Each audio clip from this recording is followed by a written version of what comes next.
head of the Military Recruiting Commission in the Bakhchisarai region in Crimea, Mr. Vrublevsky, does not object to alternative civil service. If you believe in God but don't want to serve in the army, enroll in an alternative service.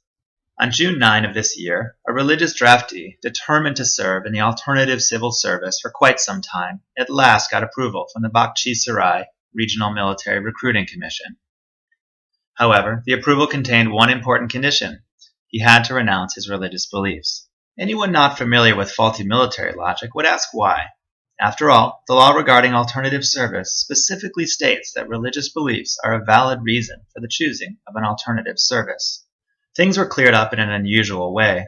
The military commissioner, Vrublevsky, called the draftee out for invalid religious views.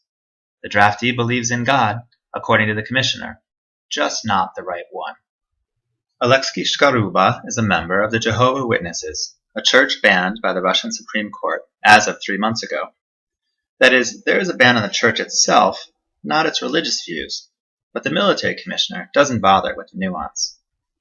Once the church is banned, its followers, and subsequently their religious beliefs, cease to exist.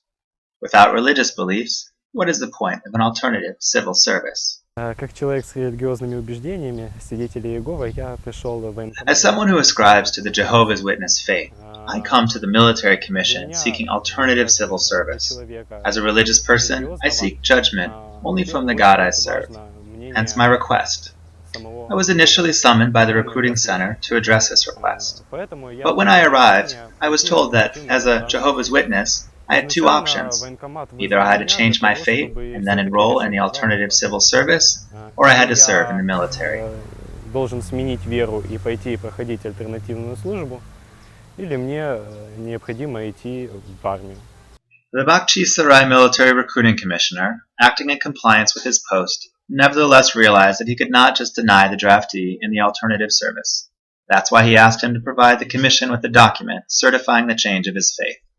In order to get permission for an alternative service and not be jailed, the young man must convert to another Christian confession of faith, or even to another religion. This is not a joke from annexed Crimea, it is the harsh reality of Russia. With elements of the absurd, of course. Meanwhile, the shadow of prison looms over this absurdity. The Military Recruiting Commission has already handed over Shkaruba's case to the military prosecutor's office. As a result, my case has been transferred to the military prosecutor office, so I am no longer reporting to the Military Recruiting Commission. There is no longer any point in contacting them.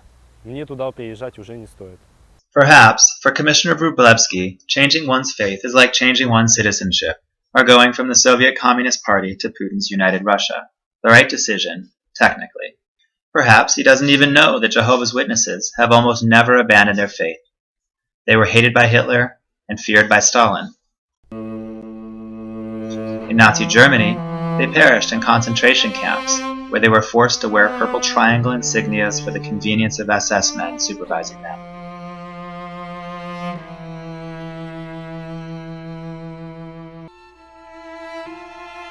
In the Soviet Union, they were deported to remote areas in Siberia.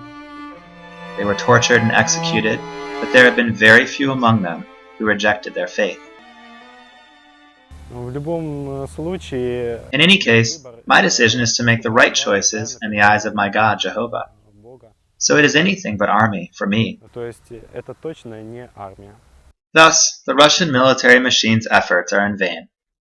The Russian military minister would sooner change his gender or citizenship than a Jehovah's Witness change his or her faith. You've been listening to Alexander Podrobinik. Thank you, and take care.